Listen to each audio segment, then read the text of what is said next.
তুই যাবি না কোচিং এ? চল একসাথে যাবি। তুমি যাও, আমি পরে যাচ্ছি।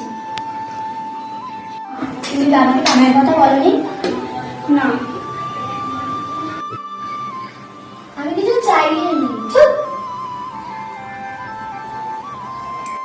এই যা, জুতোটা ছিঁড়ে গেল। যাওয়ার পথে জুতোটা ঠিক করলো।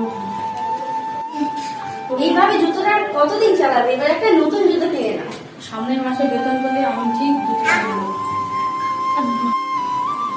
দাঁড়াও, সংসারে কিছু টাকা বাঁচিয়ে বাড়িতে টাকা জমিয়েছি, তুমি আর কিছু দিয়ে একটা নতুন জুতো কিনে নাও। টাকা তো ঠিকই আছে, শুধু আমার বেলায় গিয়ে নাও। টাকা তো লাগবে, সামনের মাসে বেতন পেলে আমি জুতো কিনবো। এই, ওইটা তোমার বাবা না? না না, ওটা আমার বাবা না। যে ছেলে নিজের বাবাকে চিনতে পারে না, সে ছেলে আমায় ভালোবাসবে কি করে?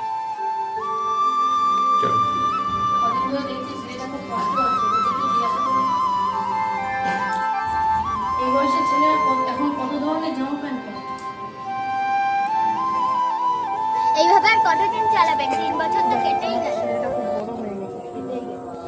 স্যার, সারা জীবন তো পরিবারের কথা ভেবে নিজের কথা ভাবো। ওই জুতোটা আমাকে দেবেন? কেন? ওটা আমার বাবার জুতো। এ নাও, এ নাও। আমার কাছে 100 টাকা আছে। কত দিতে হবে? যা দেবে দাও। আমার কাছে 100 টাকা আছে। দাও। বাবা, এ নাও জুতো। তুই এত টাকা কোথায় পেয়েছিস? পরে বলবো। তুই যখন বলতেই পারবি না আমি এই জুতো পরবো না। ও একে আমার চোখের সামনে থেকে চলে যেতে বল। আমি আপনার ছেলের বন্ধু, আমার সঙ্গে আপনাকে তো যেতে হবে। আমার ছেলের আবার কি হলো? না না, কিছু হয়নি, আপনি চলুন তো। বাবা, ওটা আমার কষ্টের পয়সা ছিল। তোমায় যে জুতোটা দিয়েছিলাম ওটা আমার কষ্টের পয়সা।